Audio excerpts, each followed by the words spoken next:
नमस्कार, CSK news में आपका स्वागत है। तो दोस्तों, चीन से फिर से बड़ी खबर निकल के आ रही और भयानक खबर निकल के आ रही है। चीन में मरने वालों का संख्या तेजी से बढ़ रहा है।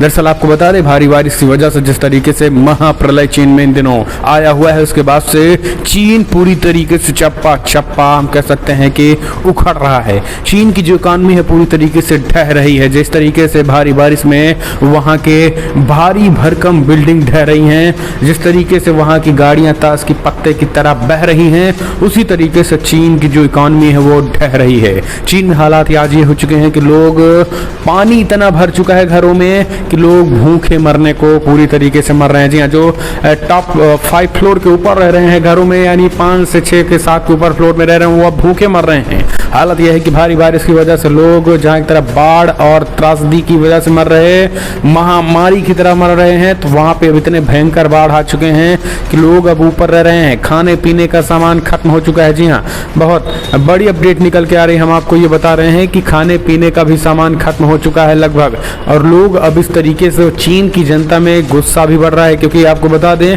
कि चीन की जो सरकार है, अगर उसे देखा जाए तो चीन की सरकार इस चीज से, इस महात्रासदी महाप्रलय से निपटने में फेल हो चुकी है, पूरी तरीके से फेल हो चुकी है। क्योंकि जहां देखो वहां भारी बारिश की वजह से बाढ़, जल जमाव ही नहीं बल्कि एकदम बाढ़ जैसे हालात हो चुके हैं।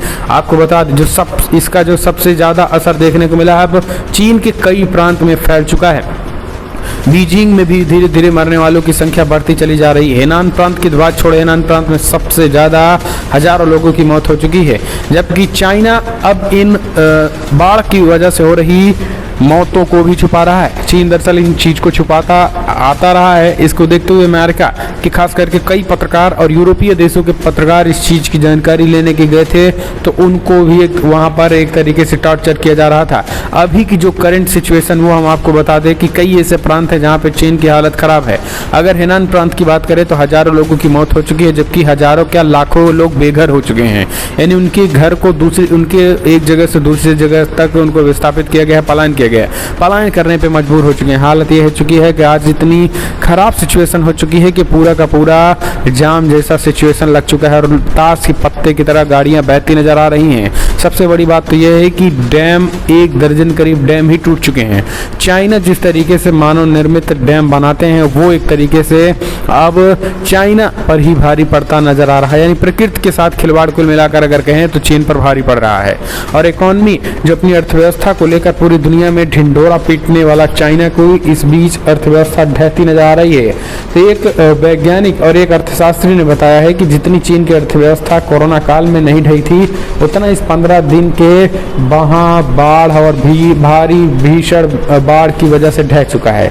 दरअसल कोरोना में कुछ नुकसान नहीं हुआ था, अर्थव्यवस्था ठप थी, लेकिन इसमें जो सबसे बड़ी बात हुई है कि चाइना में इस समय अर्थव्यवस्था भी ठप हो गई, कारोबार भी ठप हुआ है, लोग कुछ खरीद भी नहीं पा रहे हैं। और दूसरी तरफ नुकसान बाढ़ की वजह से इतना हुआ है कि गाड़ियां पे गाड़ियां चढ़ती चली जा रही हैं। गाड़ियां भारी बारिश की वजह से सब क्षतिग्रस्त हो गई हैं।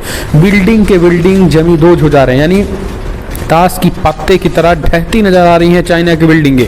यानी वो चाइना जो अपने आप में 24 से 48 घंटे में 5 से 10 तल्ला इमारत बनाने के लिए मशहूर है, माना जाता है कि वो 24 घंटे के अंदर 5 से 6 तल्ला यूं ही घर बना सकता है। और अब वहाँ की जो बिल्डिंग्स हैं वो भारी बारिश और बाढ़ की चपेट में आने से ढहती नजर आ रही हैं। इस वजह से लोगों की मौत तो हो ही रही है, लेकिन वहाँ की अर्थव्यवस्था भी पूरी तरीके से चौपट हो रही है। इन सब त्रासदी को आप कैसे देखते हो, जो पिछले 1 महीने से